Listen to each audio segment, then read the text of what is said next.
Okay, harka fuunee kabajamtoota daawwattoota keenya har'a qophii tokko qabannee isin dhaloonnee jirra. Qophiin suni qophii gootota keenyaan wal isin barsiisna.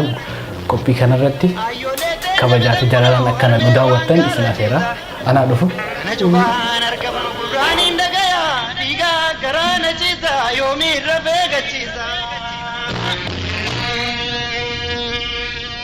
Maqaa kee hawaasa daawwattoota keenyaan wal barsiisee. Maqaan kiyya Raggaatu Roobaa Hallooti jedhama. Eessatti dhalattanii? Bakki itti dhaladhee kutaan Harargeedha. Godinni Harargee bahaa aanaa Malkaa Ballooti. Aanaa Malkaa Balloo dhalattan. Mee isin eenyu turtanii maalirra turtanii seenaa jireenya kee keessatti maalirra akka turtan daawwattoota keenyaaf ibsitu? Ani warri kiyya kanin irraa dhaladhee cinaa tokkoon qonnaan bultoota, cinaa tokkoon ammoo tikfattoota, gara takkaan tiisaa, gara takkaan qototaa ittiin warra akkasirraa hin dhaladhee horistiisaa hojii qonnaa waan hin danda'u warra kiyyaas gargaaraa akkasittiin dhaladhee guddadhee umrii kiyya waggaa 13 dura haadhumaa fi abbaa kiyyaan gargaaraa ture. Akka seenaa kee yeroo peejiyoota yookaan wantoota tokko tokko irraa dhageenyutti ati daa'imummaa keessatti waraana bilisummaa Oromootti dabalamuu fi qabsoo bilisummaa Oromoo keessatti shoora dubartoota shoora guddaa taphachuu keeti kan dhageenyu. Kanaafuu mee waan kanarraa wanni hawaasa keenyaaf ibsitu jiraate dabalataan ammaa maali wanni qabsoo kanaaf si kakaase wanni ati fuula kee dura ilaaltee fakkeenya godhattee qabsoo kanaaf si kakaase yeroo daa'imummaa keessanitti maali mee? Wanni nam fakkeenya godhadhee yeroo daa'imummaa saniin qabsootti na dabale qabsaa'ota jira yeroo san qabsaa'ota bilisummaa Oromoo waraana bilisummaa Oromoo dhaaba adda bilisummaa Oromootiitu naannoo nan itti dhaladhee guddadhe san keessa jira achi keessa socho'aa ture. Isaan kana laaluudhaan isaan kana arguudhaan isaanis yeroo yerootti jaarmaa isaanii kanarraa jaarmaa garuu haajaa ummataa ju'u jaaruudhaan ummata keessatti namoota qabsaa'ota kanarraa ummata keessa jaaramee jiru jira. Isaan kun nu kakaasuudhaan isaan kun nu barsiisuudhaan nu dammaqsuudhaan waa'ee Oromummaa keenyaa fi maalummaa biyya teenyaatii fi maalummaa biyyaa nu barsiisuudhaan barachuudhaan nin gara qabsootti dabalamuu danda'e. Irreeddina gabrummaan akka nurra jirtu haadhaaf abbaa keenyarraas barataatuma dhalannee guddanne dabalee immoo irra nu ibsee irra ifa godhee kan nu barsiise dhaaba adda bilisummaa Oromooti.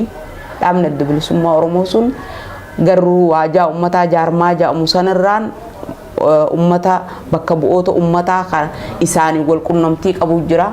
Isaan kan wal qunnamuudhaan hawaasa keessaa bifa hawwisootiin hawaasa keessaan fuudhanii hawwisummaa kana dhaaba adda bilisummaa Oromootti dhaquudhaan leenji'uun ummata duratti deebinee ummata kana bifa walalootiin ummata garsiisuudhaan waa'ee biyyaa, waa'ee sabummaa isaa, waa'ee aadaa isaa, waa'ee gabroomuu isaa akkamitti akka bilisoomuu qabu kana ummata bifa walalootiin ummata kana ergaa kana gaa ummata dabarsuudhaaf barannee ummata dura deebinee waa'ee hawwisummaa kana leenjinee ummata garsiisne ummanni immoo deebi'ee waan nuti garsiisne kanatti waan dhaabni keenya nu barsiise kanatti gammaduudhaan dhaaba adda bilisummaa Oromootiif nu eebbisee sanbooda nuti hawwisoo waboo taane jechuudha. Ati akkuma naa ibsu jirtutti waraana kana keessatti hawwisoo waboo turte jechuudha. Qaama hawwisootiin alatti wanni ati waraana kana keessatti hojjechuu turte maali? An erga ummanni kiyya kaniin keessaa ba'ee dhaaba adda bilisummaa Oromootiif na eebbise booda hawwisummaanin maqaa hawwisummaatiin yeroo dheertuu ture. Maqaa hawwisummaa kanarratti dabalee bara 1985 keessa waa'ee fayyaa gargaarsa duraa first aid kajuu baradhee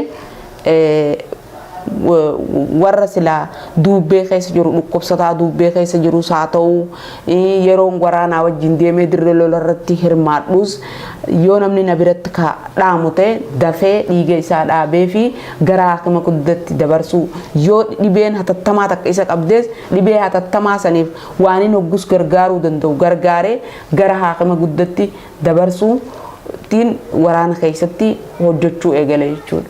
Hayya haaluma kanaan mee ati yeroo sanitti namni tokko waan takkatti dabalamuudhaaf qaama fakkeenya godhatu tokko qaba.